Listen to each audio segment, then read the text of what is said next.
Hey everyone! For my Qigong videos, where I introduce 6 movements in total, whereby 5 standing, 1 on the ground, I looked for you guys to see if we can give you a little bit more guidance up front. So that means that you can also just follow these movements and try them one by one for a period of time, if you don't have so much time yourself. So, let's begin. Number 1 is your pose. First point is of course you have to stand straight.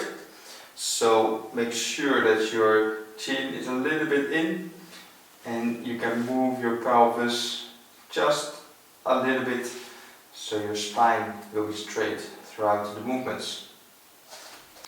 Number 2, your breathing. You have to breathe in to your nose, out to your mouth, put the top of your tongue just behind your teeth to the top of your mouth, and breathe in to the stomach. No one's gonna see you, so you don't have to worry about your stomach going up and down, but it gives you a much more and deeper relaxation. Of course, sometimes you can try to, when you feel some tension, you breathe up and then you can relax the whole thing. But don't do it all the time, just when you think you cannot relax it by just thinking about it and release. Number 3, a small step forward is still a step forward.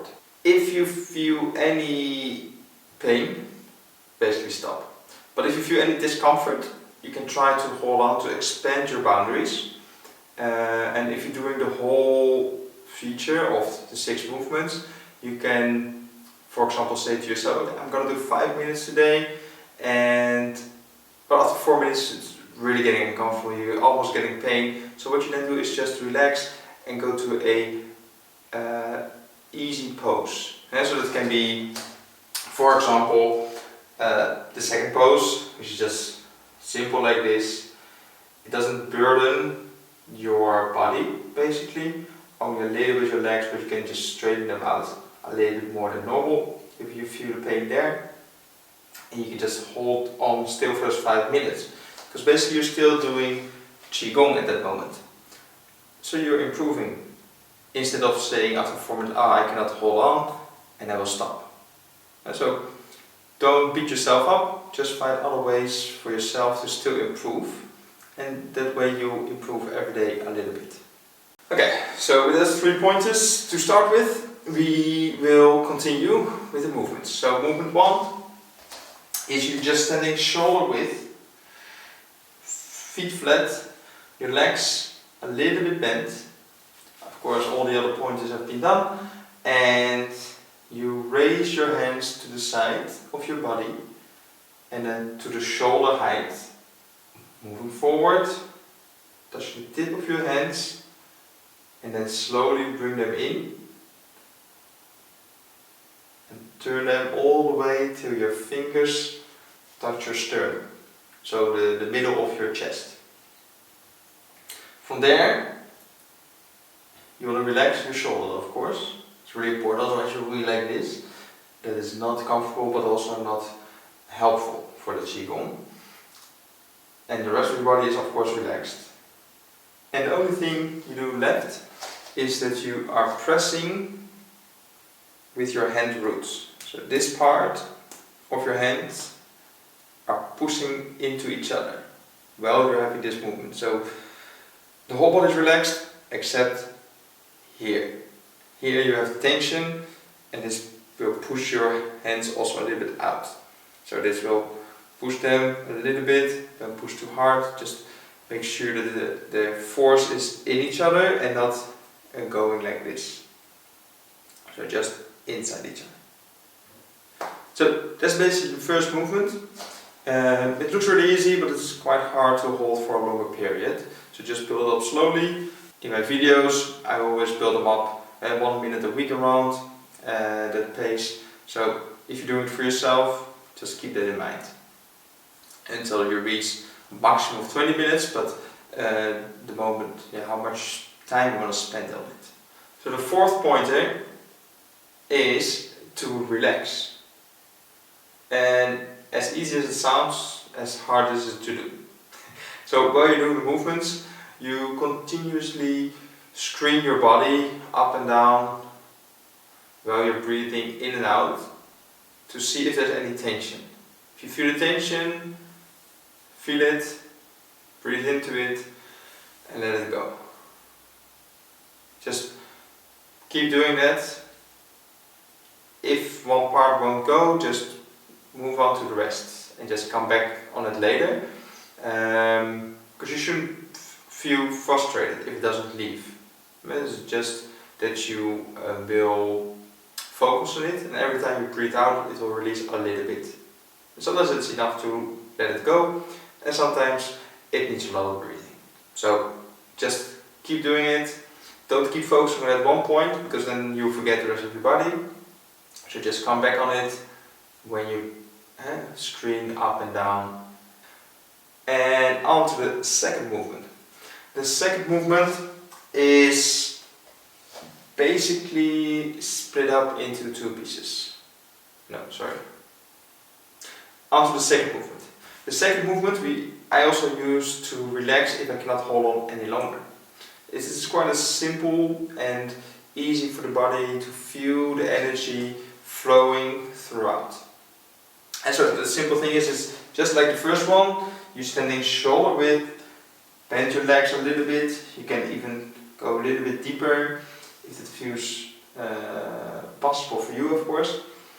And you raise your arms to the side,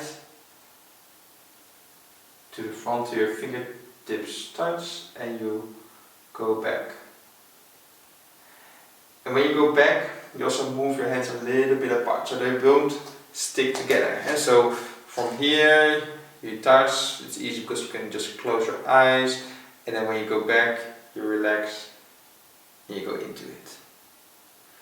Keep them on your heart level, basically in front of your chest, and make sure there's a 45-degree angle,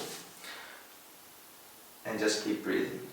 Throughout your breathing, you'll focus on the center of your hand, where the energy is coming from, on both sides of course, and you feel energy going in.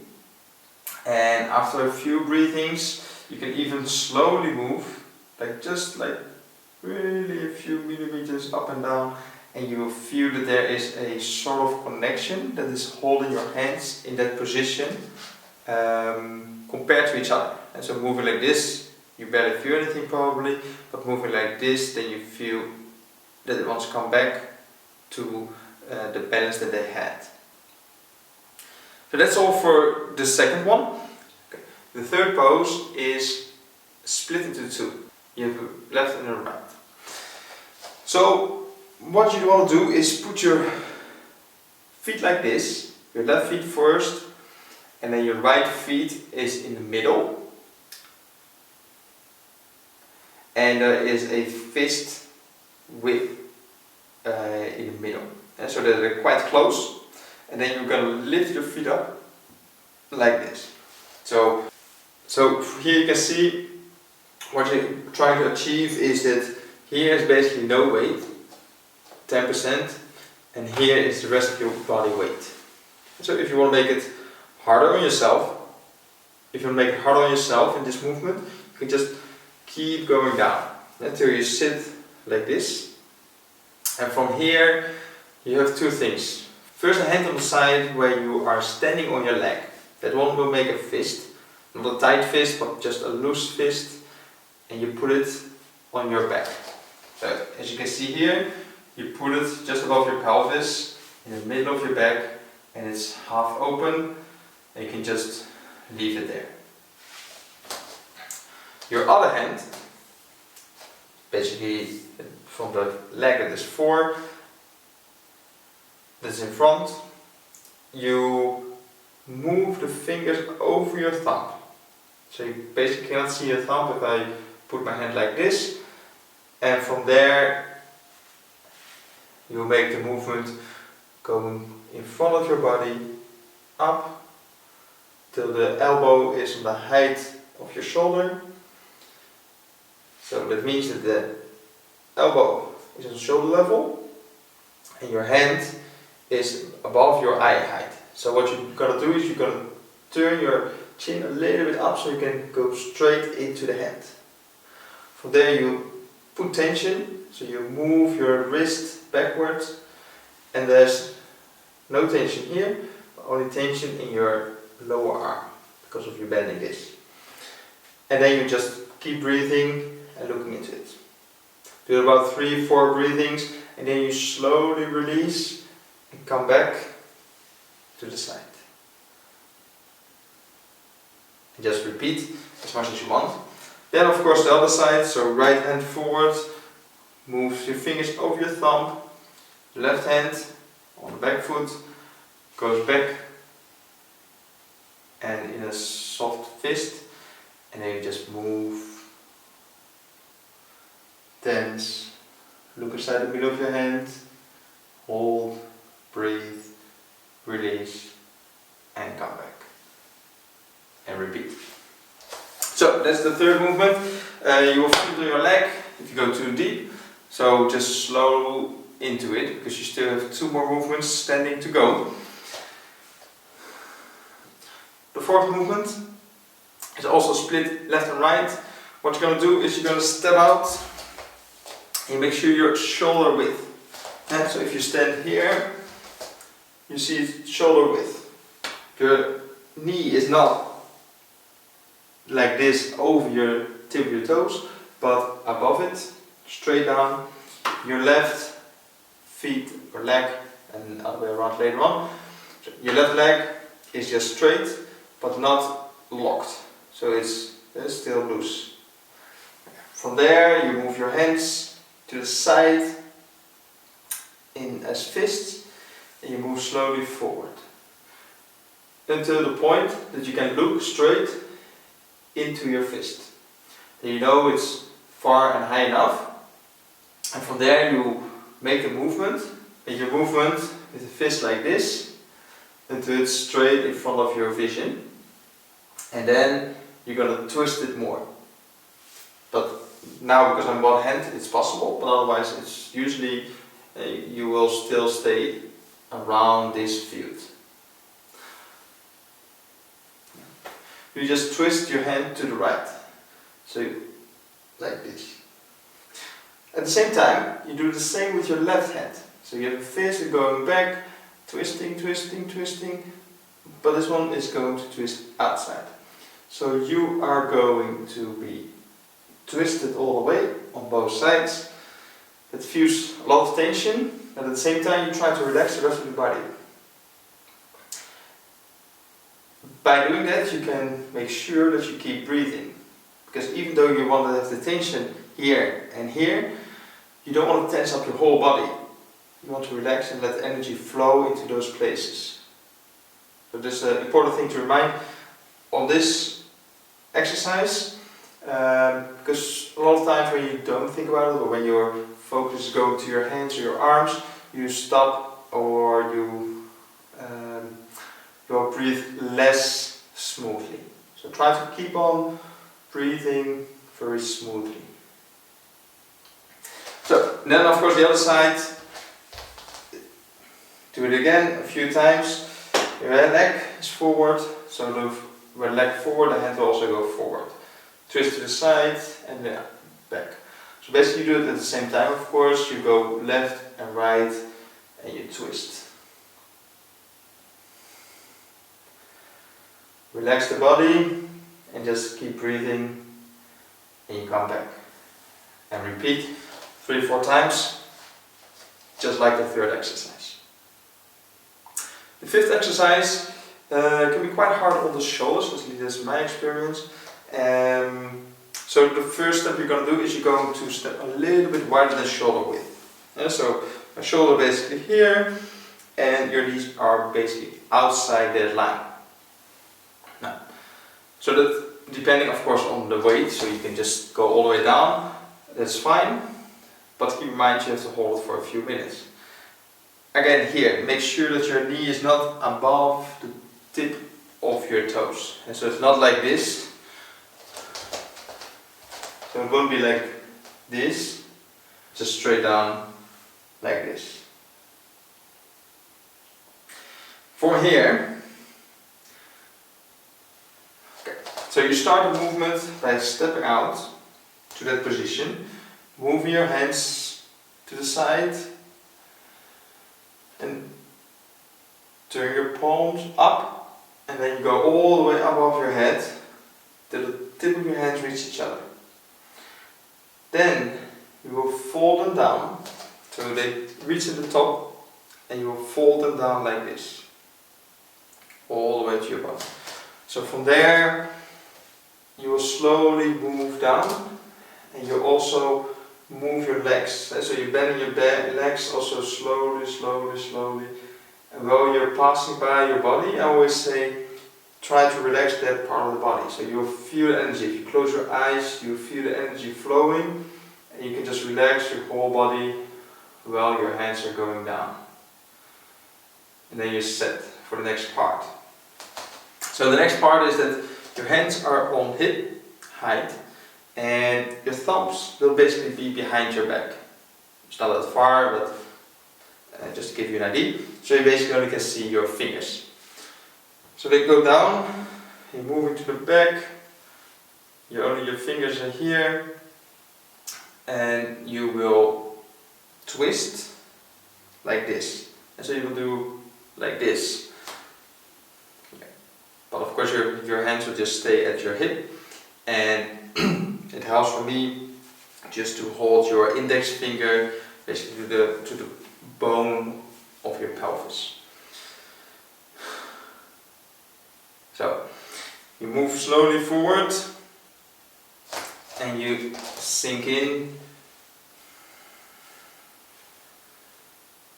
and you hold.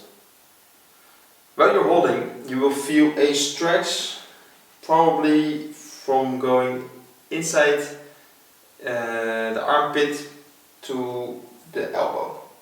So you could feel a stretch here going down all the way to your hands. Again, here we're focusing on the center of the hands, which they are pushing down, and we just breathing and make sure that the energy can flow through the body into your hands and downwards.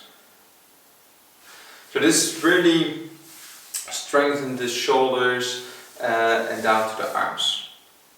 The final movement, we will go to the ground. So basically it is a push-up. I don't know if you've ever done judo or another martial arts. At least when we were young, what I tell the children when I was teaching them, I would call it a vacuum cleaner, basically.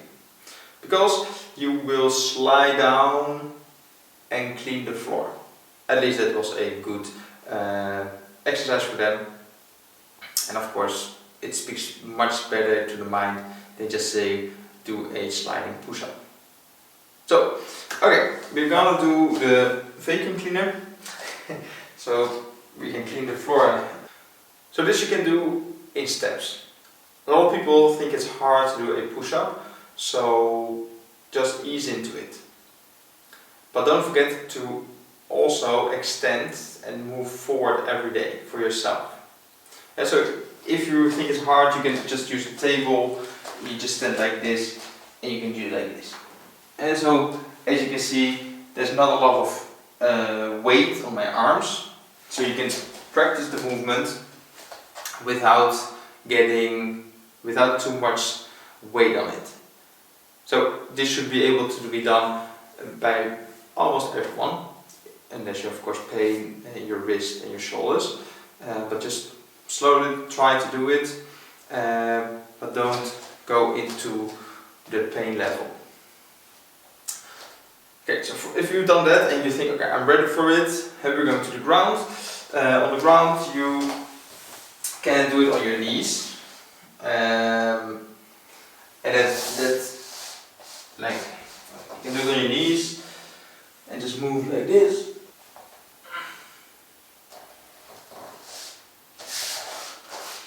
And in this exercise, the important parts are that your feet are crossed, and halfway we're gonna change it. That your arms are shoulder width.